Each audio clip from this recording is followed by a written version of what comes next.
খেতে পারে না। আমাদের এখানকার এই ফুচকাটা অনেক ফেমাস।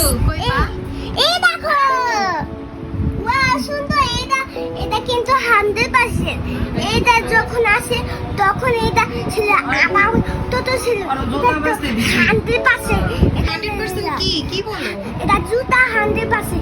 এটা দুলির লিগা, এই দুলির লিগা বর্তাছে। তাহলে যে আল্লাহ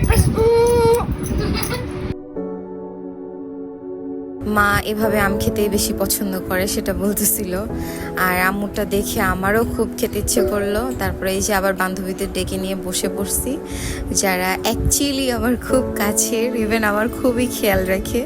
আমার এক্সাম টাইমে অলওয়েজ ওরা আমার সাথেই থাকে, খাবার রেডি করে দেয়, মানে অনেক প্যাম্পার করে। আর এক্সাম না থাকলে আমরা সবাই মিলে একসাথে খেলি। তারপর আম্মু দুধ ভাত দিবে সবাইকে, এজন্য হচ্ছে সেটা রেডি করতেছে। দুপুরের খাবার রেডি হয়ে গেছে। আজকের ভিডিওতে তোমরা